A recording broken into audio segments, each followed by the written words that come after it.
আমাদের সকলের প্রিয় ইডেন গার্ডেন স্টেডিয়ামে, যেখানে 21শে এপ্রিল অনুষ্ঠিত হতে চলেছে high voltage IPL match Kolkata Knight Riders বনাম গুজরাট টাইটান্স।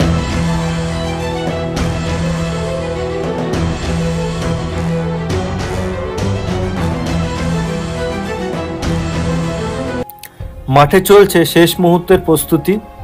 গ্রাউন্ড স্টাফরা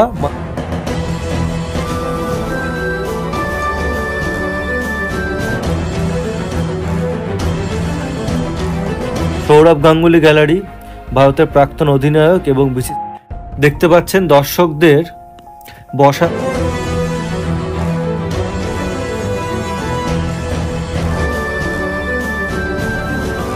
পুরো জ্বালিয়ে দেওয়া হয়েছে সন্ধে নামতেই, এবং এর ফলে গোটা স্টেডিয়াম লড়বো জিতবো রে।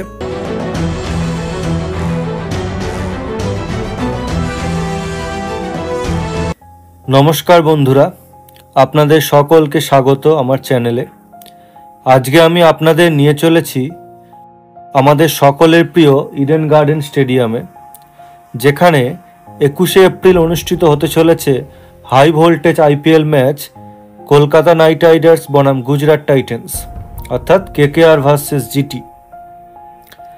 দেখতে পাচ্ছেন এই ঐতিহাসিক স্টেডিয়ামটি কি বিশাল আয়তন। মাঠে চলছে শেষ মুহূর্তের প্রস্তুতি। গ্রাউন্ড স্টাফরা মাঠে জল দিচ্ছেন এবং সাথে চলছে ফ্ল্যাট লাইটের টেস্টিংয়ের কাজ। কোথাও কোনো প্রবলেম হচ্ছে নাকি তারা একবার চেক করে নিচ্ছেন।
মাঠে সব মিলিয়ে রয়েছে 4টি বিশাল ফ্লাড লাইট টাওয়ার। প্রতিটি টাওয়ারে 120টি বা 120টি প্লাস করে হাই ইন্টেন্সিটি লাইট থাকে, যা পুরো মাঠকে দিনের আলোর মতো উজ্জ্বল করে তোলে। এবং এই ইডেন গার্ডেনে বিভিন্ন স্ট্যান্ড ও গ্যালারির নামকরণ করা হয়েছে বাংলার ক্রীড়া ও ক্রিকেট ইতিহাসের কিংবদন্তিদের নামে, যেমন জগমোহন ডালমিয়া স্ট্যান্ড, ইনি সিএবি প্রাক্তন সভাপতি এবং বিসিসিআই প্রভাবশালী প্রশাসক। সৌরভ গাঙ্গুলি গ্যালারি, ভারতের প্রাক্তন অধিনায়ক এবং বিসিসিআই সভাপতি। ঝুলন গোস্বামী গ্যালারি, ভারতের অন্যতম সেরা মহিলা পেস বোলার। বিমল সরকার স্ট্যান্ড, প্রাক্তন রেফারি ও ক্রীড়া সংগঠক। এরকম অনেকই গ্যালারি বা স্ট্যান্ড রয়েছে যেখানে দর্শকরা বসে খেলা দেখতে পারবেন। এবং এই মাঠে সব কিছুই ক্রিকেট অ্যাসোসিয়েশন অফ বেঙ্গল অর্থাৎ সিএবি দ্বারা নিয়ন্ত্রণ করা হয়ে থাকে।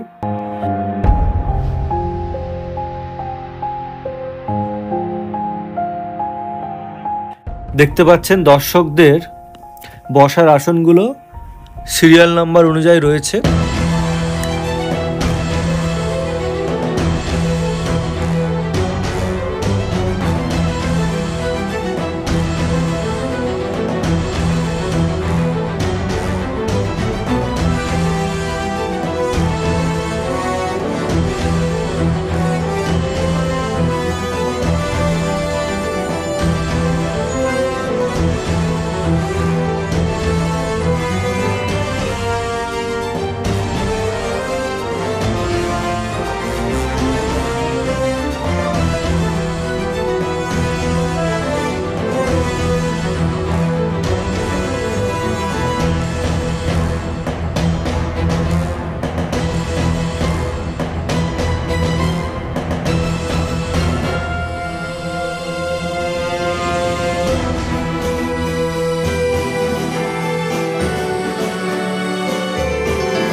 এখন দেখতে পাচ্ছেন ফ্লাড লাইটগুলো পুরো জ্বালিয়ে দেওয়া হয়েছে সন্ধে নামতেই, এবং এর ফলে গোটা স্টেডিয়াম আলোয় ঝলমল হয়ে উঠেছে। পুরো মাঠ প্রস্তুত Tata IPL match number 39 KKR versus জিটির ম্যাচের জন্য।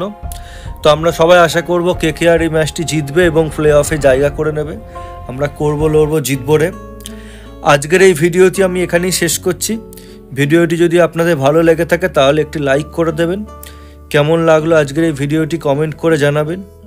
আর যারা আমার চ্যানেলে নতুন তারা পারলে একটি সাবস্ক্রাইব করে পাশে থাকবেন, তাহলে এরকম আরও ভিডিও করার উৎসাহ পাবো। ধন্যবাদ ভিডিওটি দেখার জন্য।